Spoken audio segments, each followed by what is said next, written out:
नमस्कार। आज एक सूत्र का विस्तार देखेंगे। ये सूत्र आया है वाग्भट के चिकित्सा स्थान में कासकी चिकित्सा के अध्याय में। सूत्र आप स्क्रीन पर देख सकते हैं। शठीरीबेर बृहति शर्करा विश्वभेषजम पिष्ट्वा रसम पिबेत पूते वस्त्रेण घृतमूर्छितम। शठीरीबेर बृहति शर्करा विश्वभेषजम पिष्ट्वा रसम पिबेत पूतम वस्त्रेण घृतमूर्छितम। अर्थ स्पष्ट है।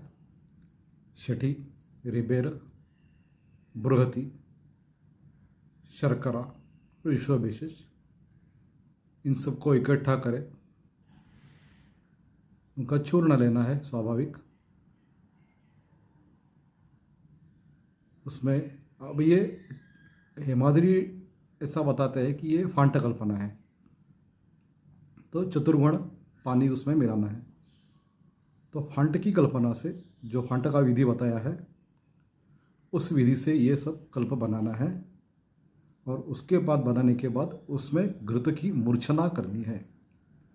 अब ये मूर्छना क्या है इसके बारे में मैंने अन्यत्र कहा है, इसलिए यहाँ पे उसका पुनरुच्चार नहीं करूँगा।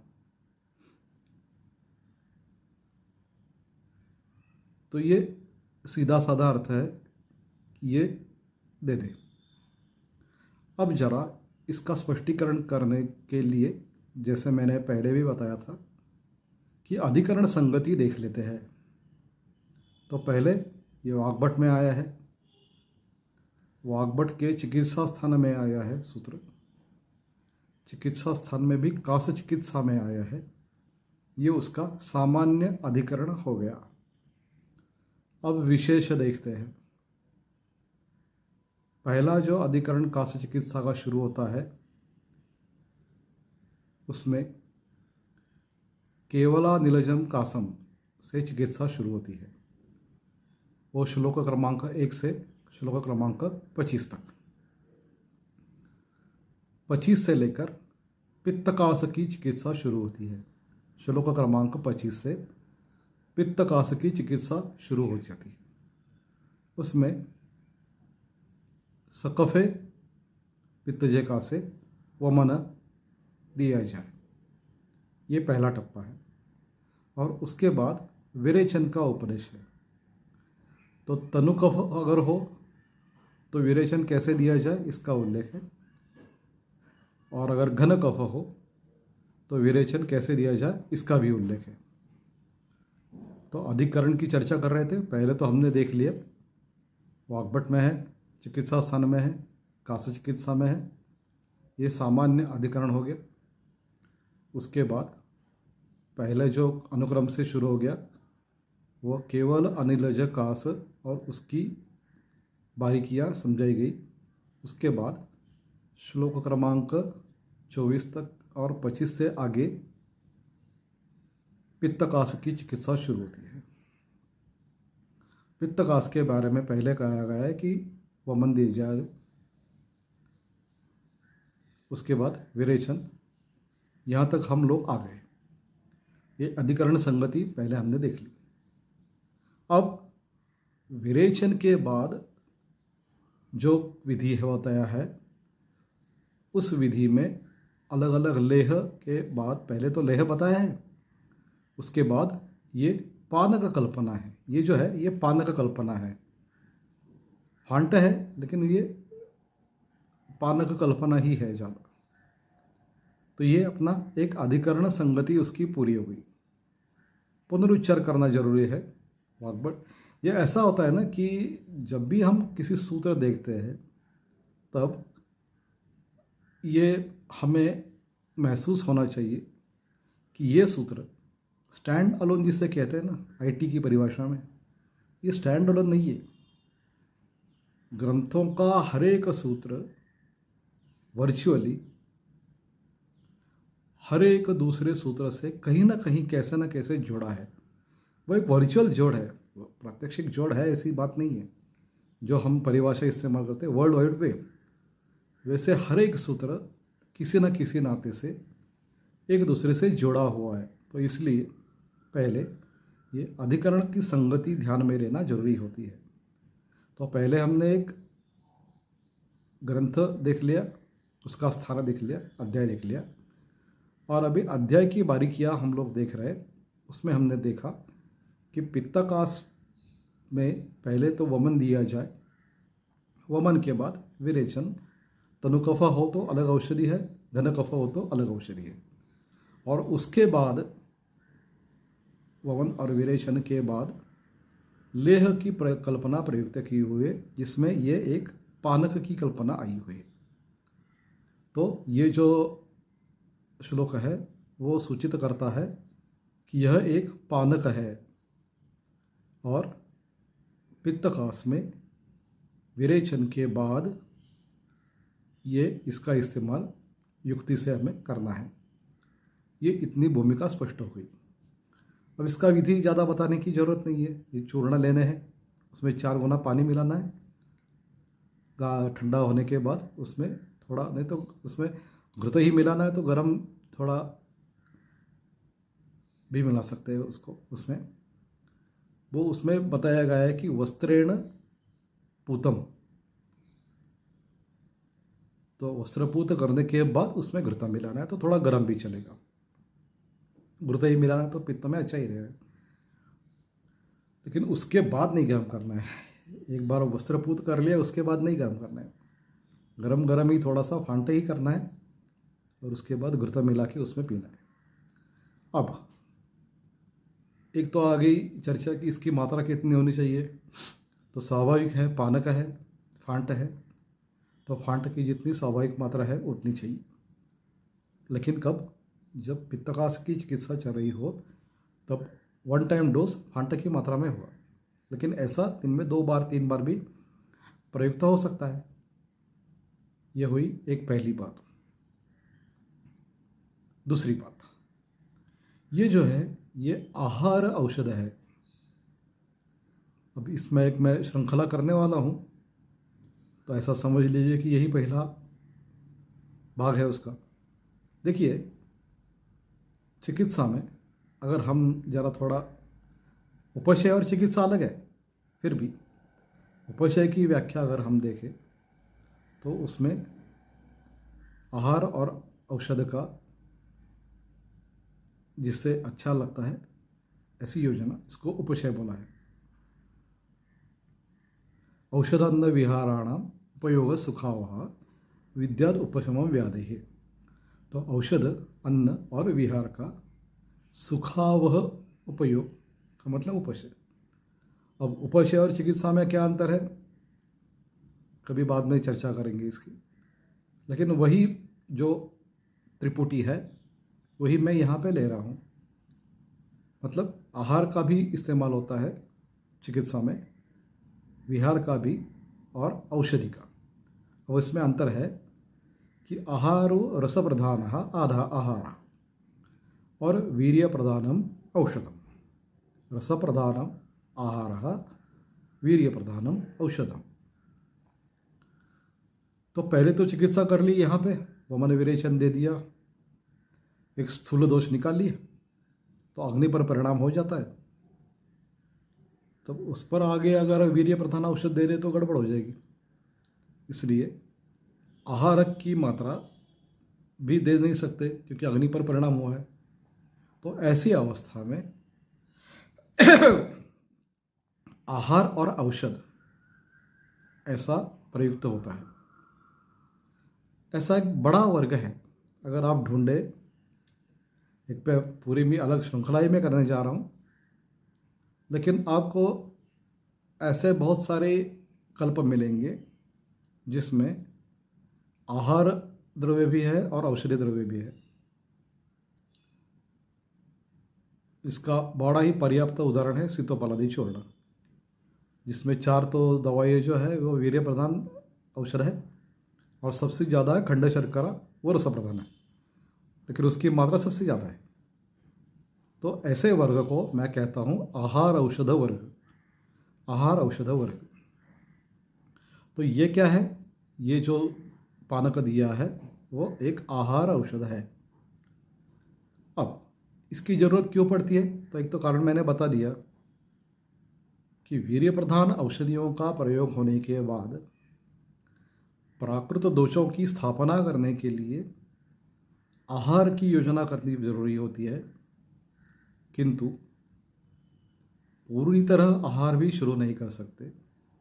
इसलिए थोड़ा आहार, थोड़ा औषध, ऐसा एक, क्या आप बोल सकते हैं, ब्रिज अप मैकेनिज्म आधुनिक परिभाषा में। तो एक ब्रिज अप मैकेनिज्म ये हो जाता है, बफर भी कह सकते हैं उसको। तो ये आहार औषध है। दूसरी बात ऐसी है, चरक का मार्गदर्शन है, भेषज क्षपिते पथ्यम आहारैरेव गृहणम, कि जब भेषज के कारण आपका पथ्य क्षपित हो जाए, एक थोड़े मोटे तौर पर हम भेषज क्षपण को टॉक्सिक इफेक्ट ऑफ मेडिसिन या साइड इफेक्ट ऑफ मेडिसिन कह सकते हैं। भेषजन्य क्षपण क्षपितम पथ्यम आहारैरेव गृहणम, तो ये तो बड़ा अच्छा सूत्र है, इसका भी चर्चा हम कभी करेंगे। तो भेषज से जो क्षपण हुआ है पथ्य का, शरीर का, वहाँ पे ब्रूहण आहार से ही करना चाहिए। ये चरक का मार्गदर्शन है। अलग संदर्भ में आया है, लेकिन ये हमारे लिए सार्वत्रिक उसका अतिदेश हो सकता है। अब तो ये इसके लिए भी आहार औषध वर्ग जरूरी होता है। तो दो इसकी हमारी स्पष्टता हो गई। आहार औषध किस लिए जरूरी है? तो एक तो वमन विरेचन के बाद साक्षात आहार शुरू नहीं कर सकते, इसलिए, और औषध भी दे नहीं सकते, वीर्य प्रदान होता है इसलिए थोड़ा आहार थोड़ा विहार, ऐसा मिश्र वर्ग, बफर मैकेनिज्म, ब्रिजअप मैकेनिज्म, ये आहार औषध वर्ग का होता है। और दूसरा कारण मैंने बताया कि भेषज क्षपेते पथ्यम आहारैरेव गृहणम, ऐसी मान्यता तो चरक की है। तो इसी नहीं, किसी भी व्याधि में जब एक दवाइयों का एक पर्याप्तता खत्म हो जाए कि अभी दवाइयों का काम हो गया, तब आपको आहार औषध की योजना करनी चाहिए। पर हम उस पर अभी ध्यान नहीं देंगे, इसी सूत्र पर ध्यान देंगे। तो अब हम ऐसा करते हैं कि चलो ये तो व्याधि में प्रयुक्त हो गया। पित्तज कास में वमन विरेचन के बाद जो दोष निर्हरण हो चुका है, उसके बाद शेष दोष अगर थोड़े बहुत हो तो भी हमें ये आहार औषध फांट रूप, पहले तो लेह दिए है, और लेहन के बाद क्योंकि लेह की मात्रा कम हो जाती है होती है और ये पानक आ जाता है, तो जिसकी मात्रा थोड़ी सी अधिक हो, तो ये फांटा है। तो फांटा मात्रा में देना और दिन में जितना पर्याप्त हमें लगे उतना देना है। अब सोचते हैं कि इसका अतिदेश कहाँ पे हो सकता है या हेतुअर्थ कहाँ पे हो सकता है। अतिदेश और हेतुअर्थ में फर्क है, वो भी कभी बाद में चर्चा करेंगे। फिर भी एक में क्या होता है कि एक में लॉजिक आगे लिया जाता है और एक में प्रोडक्ट आगे लेके जाता है। एक में लॉजिक आगे लिया जाता है और एक में प्रोडक्ट आगे लेके जाते हैं। तो यहाँ पे हमें इसका लॉजिक भी आगे ले जाना है और प्रोडक्ट भी आगे ले जाना है। तो लॉजिक क्या है इसमें कि पित्तज कास में शोधन होने के बाद आहार औषधि का योजना करें। तो यानी कि पित्तज के कास में ही नहीं, बहुत सारे पित्तज व्याधियों में या किसी भी व्याधियों में चिकित्सा के बाद या आहार औषध वर्ग का इस्तेमाल करें। ये हमने लॉजिक आगे ले लिया। अब ये प्रोडक्ट आगे लेके जाना है। तो प्रोडक्ट कहाँ पे लेके जा सकते हैं आगे? तो जितने भी पित्त प्रधान व्याधि है, पित्त के सामान्य जो हो या नानात्म जो हो, पित्त वृद्धि के लक्षण हो, पित्त प्रकोप के लक्षण हो, ऐसे लक्षणों में, या वात की आशयापकर्ष गति हो, ऐसे सब में जहाँ पे पित्त की कुछ न कुछ चिकित्सा हो गई है औषधियों से, उसके बाद ये हम फांट इस्तेमाल कर सकते हैं। अब पित्त के व्याधि की लिस्ट देने की ज़रूरत नहीं है यहाँ पे, आप सब जानते हैं। तो ये हो गया पहला एक हमने इसका आगे लेके जा रहे हैं, ये प्रोडक्ट एक आगे लेके जा रहे हैं। अब दूसरी बात यह है कि सामान्यतः ही विरेचनोत्तर हम ये इस्तेमाल कर सकते हैं, व्याधि कौन सा भी हो, लेकिन इसके घटकों का द्रव्य गुणात्मक विचार हम करते हैं तो उसमें कम ज़्यादा करके ऐसा है कि कभी कफ प्रधान हो तो शुंठी की मात्रा बढ़ाएंगे, थोड़ा सांबर से ज़्यादा चाहिए तो रिबेरे की मात्रा बढ़ाएंगे। ऐसा करके हम किसी भी विरेचन के बाद जो रसक्षय होने की संभावना है उसको काबू में लाने के लिए ये फांट इस्तेमाल कर सकते हैं। तीसरी और महत्वपूर्ण बात है कि चिकित्सा में नहीं, औषधि या व्याधि चिकित्सा में नहीं, लेकिन स्वस्थवृत्तात्मक जिसको कहते हैं हम एंटीसिपेटरी मेडिसिन, उसमें भी ये इस्तेमाल हो सकता है। कहाँ पे? व्यायाम में हम लोग देख सकते हैं, व्यायाम करने से सिर्फ वात बढ़ता नहीं है, कभी कभी पित्त भी बढ़ जाता है। जैसे कि अगर आप 100 मीटर दौड़ोगे तो वात बढ़ेगा, पित्त पर कुछ असर नहीं होता। लेकिन आप 400 मीटर दौड़ते हैं तो वात भी वृद्ध हो जाता है और पित्त भी वृद्ध हो जाता है। या आप रिगरस एक्सरसाइज जैसे कि कुछ इंडियन क्लब्स या स्पोर्ट्स ऐसे करते हैं और वो आधा घंटे के लिए भी करते हैं, तो सिर्फ वात बढ़ता नहीं है, कफ क्षय हो जाता है और पित्त वृद्ध हो जाता है। इंडियन क्लब्स आपने देखे होंगे, मुद्गल कहते हैं उसको, या ऐसे ही कोई इंटेंस जिसमें बल क्षय होता है, ऐसे व्यायाम है, उसमें ये हम व्यायाम के बाद ये फांटे इस्तेमाल कर सकते हैं।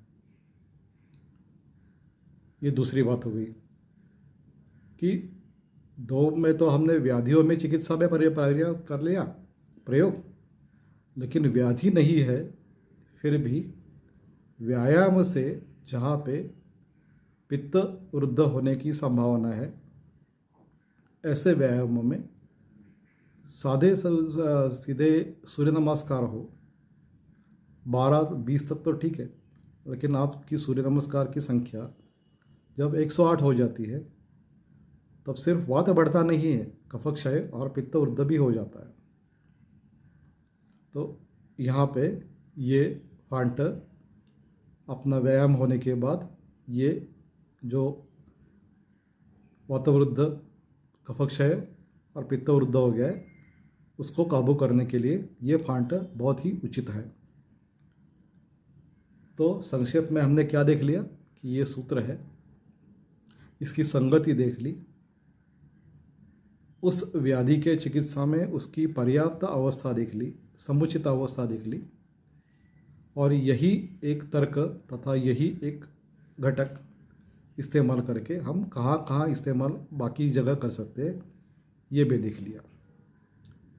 तो मिलेंगे अगली बार। धन्यवाद।